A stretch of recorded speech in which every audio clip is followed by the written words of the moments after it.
Galbay lebih dari 2 pinjol. Nih, buat teman-teman yang saat ini gagal bayar atau telat bayar lebih dari 2 aplikasi pinjol, ada baiknya kita bahas di video kali ini karena ini salah satu saran dari mantan DC pinjol juga ya terkait soal orang-orang yang galbay di 2 aplikasi. Gini, tapi sebelum itu saya pengen sampaikan bahwa saya tidak pernah upload video ini di TikTok dan saya juga tidak pernah membuka jasa konsultasi apapun. Kalau ada yang mengatasnamakan saya itu udah pasti fix penipuan. Oke. Jadi teman-teman kalau lebih 2 pinjol itu yang pertama adalah teman-teman harus cari tahu dulu buat dua-duanya ini pinjol legal apa ada salah satu yang ilegal. Kalau ada yang ilegal, nah sementara abaikan dulu karena ini udah pasti akan pusing. Tapi kalau dua-duanya legal, ini akan jauh lebih mudah ya. Lebih mudah gimana? Ya udah dua-duanya akan masuk SLIK OJK ya iya. Tapi teman-teman disarankan untuk tidak memberikan harapan palsu kepada para pinjol-pinjol ini.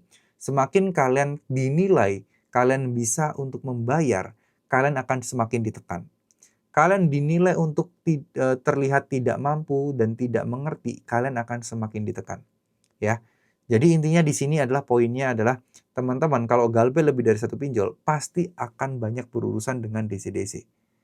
Nah, poin pentingnya adalah gimana menjaga mental kalian. Makanya tidak disarankan kan orang-orang itu gali lubang tutup lubang. Lebih baik bermasalah dengan satu pinjol dibandingkan dengan banyak pinjol sekaligus. Nah, kalau udah terlanjur dan bahkan ada yang 3, 4, 6 galbay pinjol, nah itu terus mau bagaimana? Ya kan?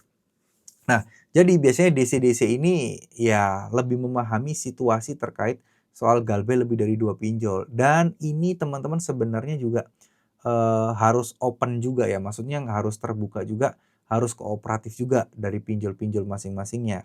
Dan kalau misalnya kalian punya dana, punya uang, kalian harus lunasin aja salah satunya dulu. Nah, pertimbangan mana yang harus kalian lunasin?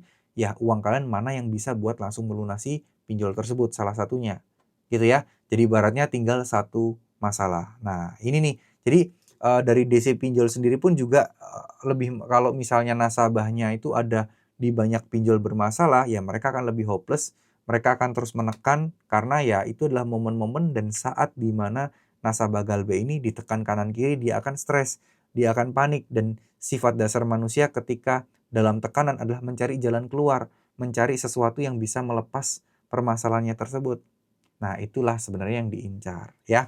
Jadi mau galbay di 2 pinjol kek, 3 pinjol kek, 4 pinjol kek, ini sebenarnya hanya yang membedakan adalah teman-teman akan dipusingkan dan dibikin stres terkait soal masalah penagihan yang datang dari segala penjuru tadi, ya. Jadi biar aman tentu saja harus diselesaikan satu persatu dan jangan sampai terlihat teman-teman itu, apa ya, ibaratnya kayak menghindar, kalian itu ibaratnya kayak bener-bener cuekin semuanya. Nah, nanti takutnya tumplek blek di satu momen, DC-nya datang bareng-bareng, nah itu akan semakin pusing dan semakin stres.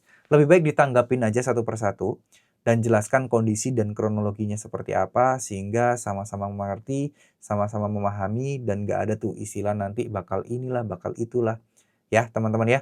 Jadi pokoknya kalian harus berjuang, masalah galbay pinjol, masalah telat bayar pinjol itu adalah masalah yang sudah ada regulasinya. Jangan pernah takut. Dan DC pinjol pun juga bilang kok mereka itu tidak bisa ngapa-ngapain. Mereka hanya datang untuk dalam tanda kutip sedikit memberikan penekanan, tapi itu pun juga hati-hati dan tidak bisa ngasal karena bisa jadi ya itu akan berbalik menuntut mereka juga ya. Nasabah juga takutnya kalau dapat nasabah yang pinter, terus DC pinjolnya itu gegabah, ujung-ujungnya apa? Ujung-ujungnya ya capek sendiri, ujungnya DC-nya sendiri yang sial, gitu ya.